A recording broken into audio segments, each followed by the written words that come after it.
Let's talk about Metrobank Rewards Plus Visa card. It's LL Marvel and welcome back to my channel. So I've been using this credit card for more than a year now and I think enough time na yun for me to make a review into this credit card. So by the way guys, this Metrobank Rewards Plus Visa card, ito yung dating gold credit card ni Metrobank. Binago na.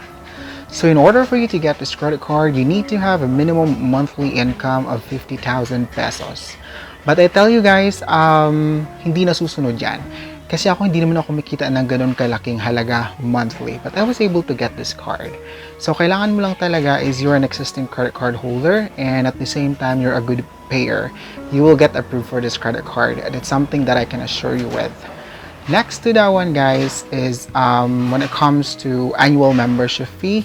So for this credit card, the annual membership fee is actually for 2,500 pesos. So same lang naman siya with other credit card like yung mga credit card, gold credit card and app, nagre-range siya lagi sa ganong annual membership fee. Medyo pricey siya. Yes, kasi 2,500 pesos siya, especially if you are trying to save money. So kung gusto mo yung card na to and gusto mo maka-avoid sa annual membership fee, so I guess what I would suggest is to wait if Metrobank would offer some promotion. Kasi nangyayari naman yon. So abang-abang ka lang talaga for no annual membership fee forever. Pero guys, I tell you naman, hindi naman ganun kahirap magpa-waive ng annual membership fee kay Metrobank, especially pag good payer ka. Next naman is yung interest rate ni Metrobank Rewards Plus Visa card. For this card kasi medyo pricey siya kasi 3.5% monthly. Unlike kasi with other credit cards, especially yung mga gold credit card and app, yung mga platinum, nag-range lang siya ng 2.2, 2.5, or 2.8 depending sa card.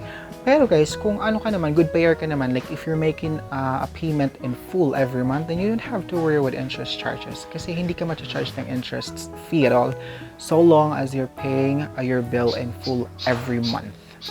So kailangan lang talaga smart ka when it comes on using your credit card.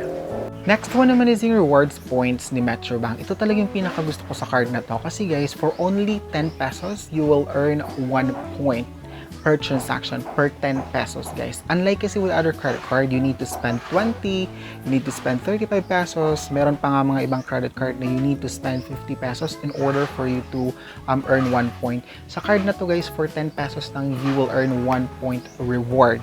And ang maganda pa dito is that if you are actually a person like into gadgets, appliances, mahilig ka bumili ng mga electronic related stuff, then you will get double the rewards.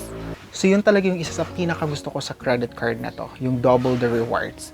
However guys, there's a catch for that. So kung ikaw naman yung taong mahilig mag travel or purchase any airline related transaction, you will not earn any rewards at all. So yun naman yung problema doon. Isa pa sa gusto ko sa card na to, I think Metrobank in general, sobrang napaka-generous nila pagdating sa credit limit. Isa to sa mga card ko na may pinakamataas na credit limit talaga. For me kasi guys, like personally, gusto ko yung mataas talaga yung credit limit kasi, you know, you can actually maximize your spending power. So let's say, transfer mo yung mga balances from other credit card dun sa Metrobank mo. And at the same time, kung may gusto kang bilhin gadget na hindi mo kaya ngayon bilhin, kaya i-cover ng credit card and you'll just have to pay it monthly, yung mga ganon. So, yun naman yung kagandahan doon talaga pag mataas yung credit limit mo.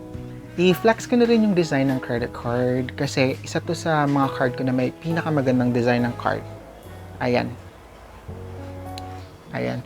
Though sa akin naman wala namang problema yung design, so long as the card is working fine and I can get the benefits out of the card, that's totally fine with me.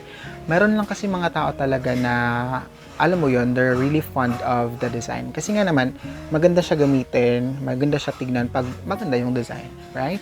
So, i-share ko na din yung hindi ko nagustuhan sa Metrobank. Metrobank in general guys, not this credit card.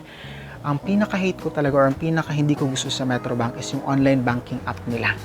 For me kasi para siyang napag-iwanan ang old ng design tapos yung mga feature and functions. Meron mga transaction or mga activity na hindi mo kayang gawin sa app. Like kailangan mo talagang tumawag online para lang magawa yung transaction na yan. At eto pa guys yung login information mo sa app is different from your login information into the full website. So, hindi siya ganun ka-convenient. Kailangan mo magtanda ng dalawang login information from the website and the app. Yun naman yung ayaw na ayaw ko talaga sa kanya. Unlike other credit card kasi, yung online banking app nila is parang one-stop shop na talaga. Lahat ng transaction or lahat ng activity na gusto mong gawin, nagagawa mo siya sa app. So, yun lang naman guys. Though if you will ask me if I would recommend this card, depende.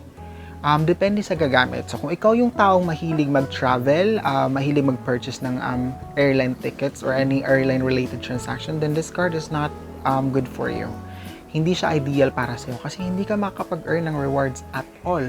Pero kung ikaw naman yung taong, let's say, mahilig bumili ng gadgets, mag-upgrade ng mga appliances, any electronic transaction related, then this card is good for you.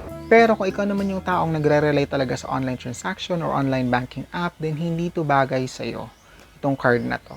And that's it. I hope that you actually learned about this review. Again, this is Alil the Marvel. If you're new to this channel, please don't forget to subscribe. Have a great day. Bye!